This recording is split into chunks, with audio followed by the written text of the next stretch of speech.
What you're about to see is a masterclass in deflection, denial, and refusing to take responsibility, Kari Lake on full display. Representative Pramila Jayapal begins with the basics. This isn't a campaign rally, it's a congressional hearing. And it's not about Lake's culture war talking points, it's about the U.S. Agency for Global Media, an institution tasked with promoting truth, democracy, and press freedom around the world. Ms. Jayapal from Washington for 5 minutes. Thank you so much, Mr. Chairman. Thank you for being here, Ms. Lake. The U.S. Agency for Global Media is tasked with providing unbiased news worldwide to over 427 million listeners, many of whom live in countries without freedom of press or freedom of the speech. And it is your job to promote the American ideals of freedom and democracy. So I wanted to start just by confirming, do you support democracy or authoritarianism? I think that's pretty obvious. I support freedom and democracy. Democracy. Great. Would you agree that accepting the results of a fair and free election are critical to a functioning democracy? Would you agree that standing up and cheering for a cancer survivor would have been the nice thing to do? Ms. Lake, this is my time. Okay. Would you accept that accepting the results of a free and fair election are critical to a functioning democracy? It's a yes or no question. Do you think it's essential for a democracy to have a free and fair election? We need free and fair elections. Free and fair elections, great. Thank you so much. And yet, you have, to this day, refused to acknowledge that President Trump lost the 2020 election, something that even members of President Trump's own Justice Department have admitted and multiple lawsuits have shown. And we heard my colleague from Arizona talk about what happened in Arizona. So it concerns me that you are now tasked with this responsibility of ensuring democracy around the world when you won't even accept a free and fair election. I'm also concerned by your ability to promote the American ideals of freedom and democracy, given your record defending and praising dictators.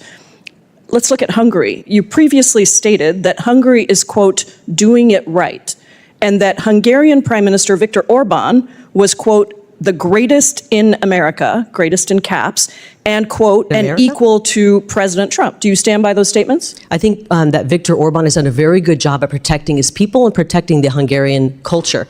And so, I think, Ms. Lake, if you ask people in Europe, other parts of Europe, the question here is very simple. They would be wishing that their leaders stood up for their people. Is Viktor Orbán the greatest in Europe? Yes or no? I think he's done the best job in Europe, yes. Okay, and so even Secretary Rubio acknowledged in a 2019 letter that under Orbán, Hungary took a downward democratic trajectory, and yet you insist that Hungary is doing it right. I want to cover some of the policies that Mr. Orbán is responsible for. Would you consider banning LGBTQ pride parades like Viktor Orbán has done in Hungary as doing it right, recognizing that pride parades are protected under the First Amendment? What does this have to do with the U.S. Agency for Global Media? I'm asking you whether you support the policies of dictators and authoritarians or whether you support democracy. You have said that Viktor Orbán is the greatest in Europe. So do you think that Viktor Orbán is doing it right when he bans pride parades? I think Viktor Orbán has put the people of his country first. So the answer is yes, you think it's appropriate that he's banning pride parades and using facial recognition technology to actually profile people that go to those parades? How about the fact that Orbán and his party control 80% of Hungary's media market? Are we here talking about Hungary? Yes, we are, because guess what? Your agency actually is responsible for other countries. Hungary is an ally. Can I remind you that Hungary is an ally of America? Oh, and so you think that it's okay that Viktor Orbán, the greatest in Europe, according to you, controls 80% of Hungary's media market? Is that level, free, and fair reporting? I don't. You obviously don't like our ally Hungary. I think that I'm asking you if you think that it's appropriate. Ms. Lake, it is my time. I'm asking you if it is appropriate that a country, Viktor Orbán's government, controls 80% of Hungary's media market. It's just a yes or a no. Do you think that's okay? Think he's the greatest of all time? I don't have an opinion on what Viktor Orbán is doing in Hungary. It's not up for debate. It's a fact that has been documented by numerous organizations. Now, not only have you supported, excuse me, Ms. Lake, I'm sorry to remind you, you are not a governor. You're not even a candidate for governor. You're here, and this is my time. Not only have you supported dictators that have supported policies that erode democracy, you also spread claims promoted by Russian state media that the Pentagon was funding bioweapon labs in Ukraine. These claims have been proven resoundingly false, even by Secretary of State Marco Rubio. Do you still stand by that prior Look, statement, Ms. Lake? I know that many members of Congress care more about Do funding you Ukraine stand than by that statement, order. which is clearly a lie? I know that you are voted. responsible for an agency that is supposed to promote truth, and yet, over and over again, you are promoting dictators and authoritarians and lies. So I'm asking you if you stand by the statement that you made that was promoted by Russian state media that the Pentagon was funding bioweapon labs in Ukraine. Proven false by Marco Rubio. Do you stand by that I statement? understand you're trying to get a fundraising video here. Okay, So well, let me you help clearly make- don't let me understand that remind you you are that the Lady's actually time here has District. before Your time Congress. Mr. expired, Ms. Chairman, I Jayapal. just want to say you had that more than enough time. I gave you a few extra I seconds, understand, and your time and has expired. unfortunately, and I now recognize Representative Ms. Lake Davidson. is not responding can I to the have question. So Jayapal naturally asks Lake the most fundamental question imaginable. Do you support democracy or authoritarianism? Lake says she supports democracy, but Jayapal immediately points out the obvious contradiction. Kari Lake still refuses to accept the results of a free and fair election. And that's the core issue. How can you be trusted to promote democracy abroad when you undermine it at home? Lake dodges. She tries to change the subject, but Jayapal keeps the pressure exactly where it belongs.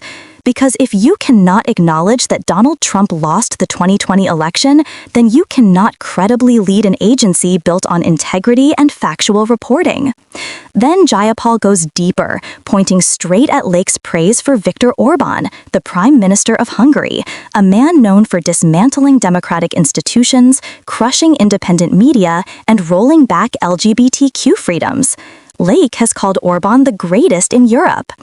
Jayapal asks the obvious follow-up. Does Lake also support Orbán's attacks on media freedom, his bans on pride parades, his use of facial recognition surveillance on LGBTQ citizens? And here's where the whole thing becomes impossible to ignore.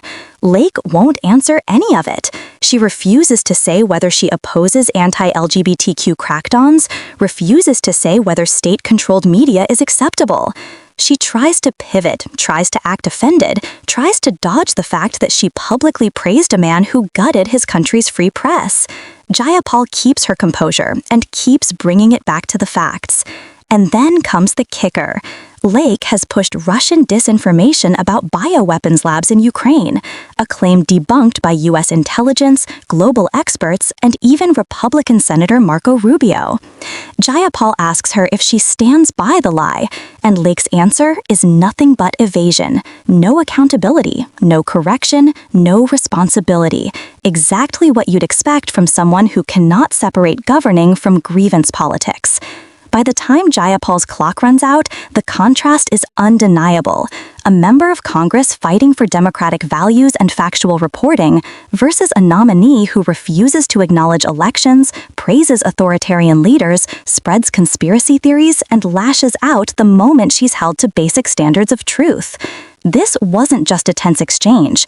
This was a moment that lays bare why extreme right politics are such a danger to democratic institutions. And it's why oversight like this matters so deeply. If you want more clear, unapologetic breakdowns exactly like this from a democratic and pro-democracy perspective, make sure you subscribe, hit that like button, and stay tuned. We're just getting started.